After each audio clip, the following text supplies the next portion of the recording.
What's up, everybody, and welcome back to another deck profile here on the channel. Today, we're going to be talking about the retro Vega deck that I just took to Webcam Wednesday. That's right, every last Wednesday of the month, we're doing a retro event, and so I wanted to showcase the deck that I played with literally 10 retro cards. That's right, 11 if you count my character. So what we're gonna do is I'm gonna talk about the deck and see if you guys like what Vega is doing. So first and foremost, let's talk Vega. 7 hand size, 19 health character. Says you are allowed to respond anytime your rival makes a check to commit your character and make the check worse by 1. If they pass that check, you may ready your character back. Very, very simple. But that is the easy part of the character. The hard part of the character is once he hits desperation or less than half health, so in this case 9 health or less, every attack that my rival plays gets +1 difficulty and -1 speed. And every attack that I play gets -1 difficulty and +1 speed. So I make all of your stuff harder, I make all of my stuff easier, I play out these big, huge, long strings, and I win the game that way. So without further ado, let's jump into the deck itself. Now, as a reminder, this is a retro deck, so we're going to be seeing a lot of different cards, but a majority of the cards are all MHA 1 or forward, so everybody should be pretty familiar with some stuff, but I'm still going to talk about it anyways. So for the first attack that we are playing under the air symbol tonight, we have Vast Hybrid Chimera Kraken. A 5 difficulty move, 4 high for a 6 that deals with the best piece on their board. The other hidden part about Vega is unlike Shigaraki 3, which is the closest thing that we have in current standard to Vega, he can affect any check that is made. That includes foundations. So this deck does have a sub-theme of, I guess Shigaraki can affect any check as well. Very similar to Shigaraki, Vega can affect any check that is played. And so we have a sub-theme of keeping my rival on low foundation counts. And so combining Vega with, hey, you failed your early builds, plus vast strength, committing down the important pieces, it says that you do not have a relevant board, so that either you may not kill me, and 2, I may effectively kill you. This card's great. This card's super good, very relevant inside of every meta it's played. Up next, we had triple Ricochet Charge. So my thought process here was I have the air symbol. Obviously, I'm playing an air deck. It is a 2 high for 4 that has stun 2, that asks them for a block, or I may clear it from my card pool. Once I have hit desperation, it is a 3 difficulty move that I may clear from my card pool. So I will stun 2 and then continue. Again, the problem that I thought that my character was going to have was the idea of wall breaking. Once I have survived your backswing, if you have some important pieces, cards like Vast Hybrid, cards like Ricochet Charge, commit you out, and then I can string out my big, long moves. My next card is a flow card. It is just Electric Moth, a 3 high for 4 that says discard a card, redraw a card, redraw 2 cards in order for a bit of consistency. When it's a 3 diff, 4 high for 4, it feels very good. Honestly, the card was pretty mediocre tonight. It probably could be cut down to like a 2 of and play something a little more potent here. Maybe like a Walk the Dog could have been inside my list. But all in all, it was fine. Up next, we have 1 0 Gravity Lift. I just like to have a singular throw inside of Vega as a bit of a flow card. It's got a very similar identity to what Ricochet Charge is doing. If on turn 2 I swing with the Grav Lift, it goes to momentum, and then swing with Vast Chimera, and then swap them out because of how the throw works. Just getting +2 speed later feels pretty okay. I didn't draw it a singular time tonight, so I just didn't get to test the card at all. My games went pretty quick though. From there, let's talk about the way that I actually kill you. So all of this was kind of like build up, disruption, flow ideas, but it all leads to the next couple cards that we're playing, and that is double risky encounter. Being able to play a 2 difficulty attack from my discard pile is very good. Because it gets -3 difficulty from itself, -1 additional one from Vega. It is a 5 high for 4 with stun 1, 2 diff. That also says sometimes it gets a bunch of extra damage depending on the difference in our foundations, which, you know, is very good. Did not come out very much tonight, but because it was such a crazy threat, it did way more mental damage than actual damage, which was pretty cool. Because sometimes I had a risky in my discard pile, they would overextend and I would survive, and risky would never come out of the discard pile. I would just kill them with what was in my hand. With things like 4 Falling Skies.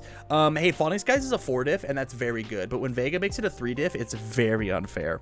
3 diff, 4 high for 6. If it's my very first move, I can make it a throw if I want to for some guaranteed damage early for like those pokes.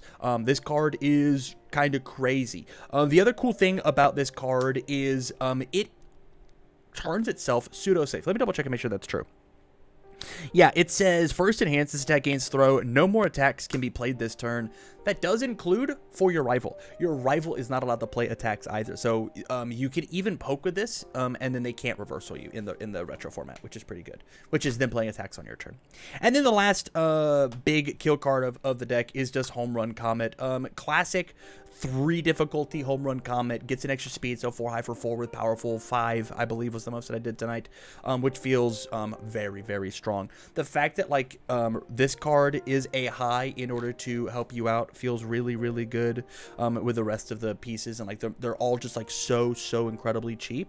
It felt very, very strong. My pokes to get more momentum felt good because this is just a great payout. Onto the actions and assets. The 2 big actions we were playing was Double Chomp. Again, we have like this Foundation Denial sub-theme with Vast, Vega, and Chomp. And so the ability to break their key pieces is very good. Combine that with, after I block with this, Breaker 2.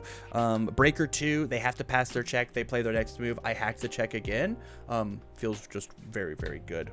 Another card that I didn't get a chance to draw was just Aries Smiles. Again, the point of this deck is to make them extend so far, and they miss. And so this card's saying they have to weave in a foundation inside of their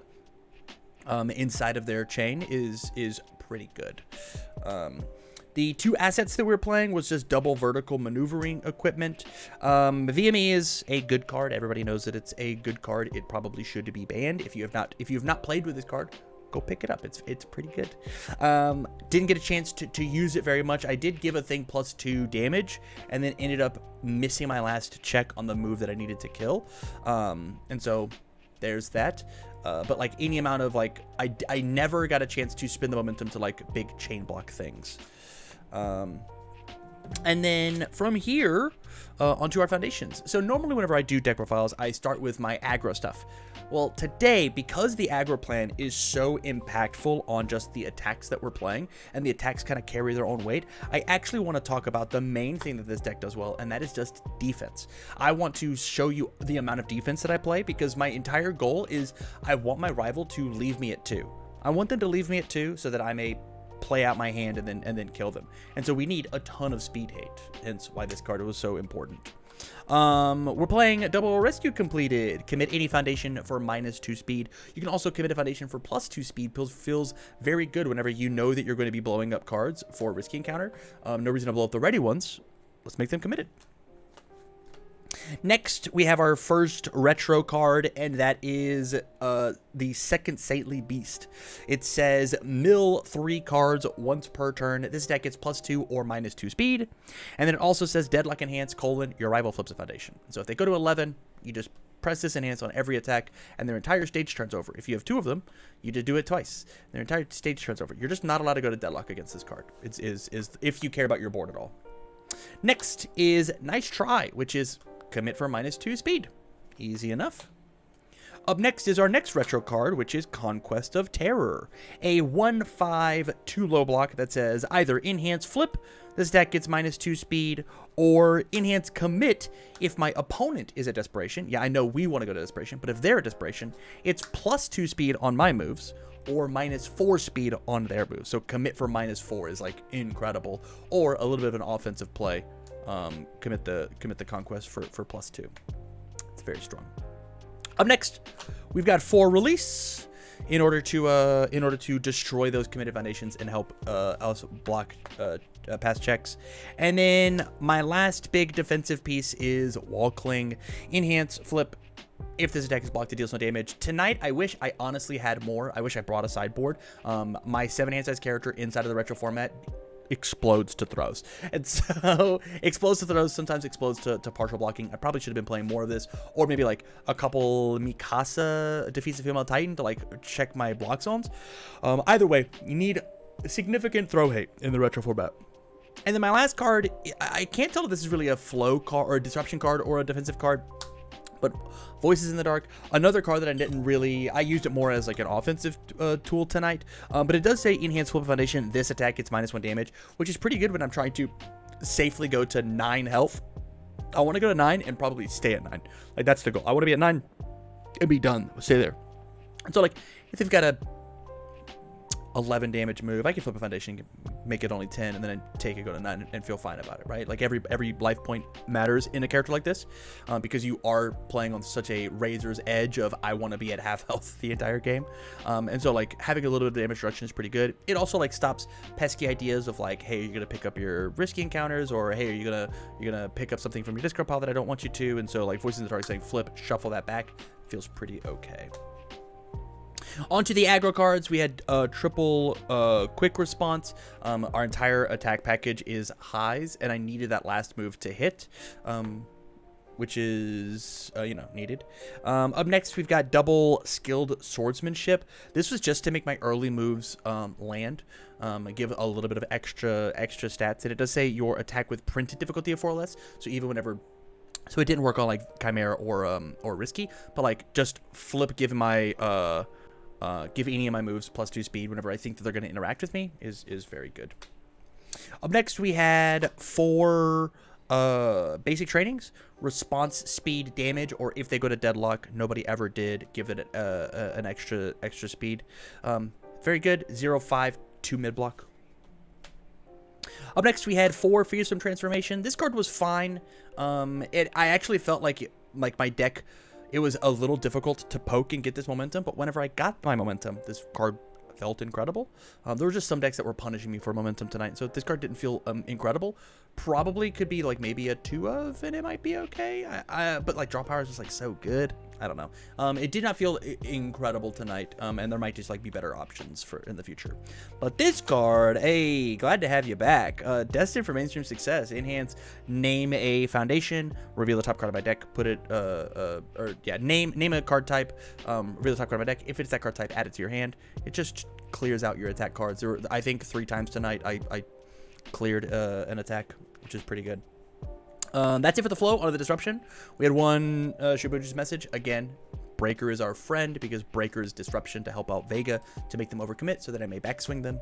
We had one Masho's concealment response after they play an enhanced ability commit. This card I think was not very good tonight. There were plenty of times where it did not feel incredible.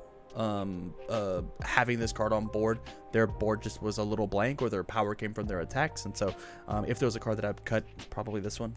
And then my last card in the deck is just requesting assistance. Being able to, if I have that momentum, flip and then re-ready something is very good. I was able to, in one match, commit my Conquest of Terror for -4 speed, flip this, re-ready it on the next attack, -4 speed again, which was it felt very powerful. It felt very, very powerful. All in all, Vega. This deck is a blast. It's one of my absolute favorite characters to play, just because of the amount of thinking and interaction that my rival has to do with me. Right? They have to play the game with me, and so like asking them, hey, do you want to pass that check? I constantly hacking the check and like being involved in every card that they play, and them thinking, hey, how do I move around and do this thing? Is very cool. Do I recommend this Vega deck as a new player? The answer is yeah, of course. He's a little tricky because he is a little squishy if you don't understand some pretty advanced defensive ideas when it comes to like, am I supposed to block? When am I supposed to block? When am I supposed to reduce myself down to 9? But if you can figure out how to play this character defensively, the offense kind of falls in your lap. Because you just go to 9 and then everything is a 3 diff and you just lay out your whole hand and go, you can't block them all, which is pretty cool. So with that said, again, big shout outs to Rochester CCG. If you guys are interested in getting your retro product in order to play in next month's Retro Webcam Wednesday, would love to have you go check them out. They have retro deals every Thursday, or every Thursday. So if you are looking to get cool retro ideas, their Throwback Thursday deals are awesome. And with that said, let me know what you guys are thinking about cool retro decks, cool retro ideas, and if there are any characters you want me to cover in a retro webcam event. So with that, thanks so much for watching, everybody. As always, I wish you well.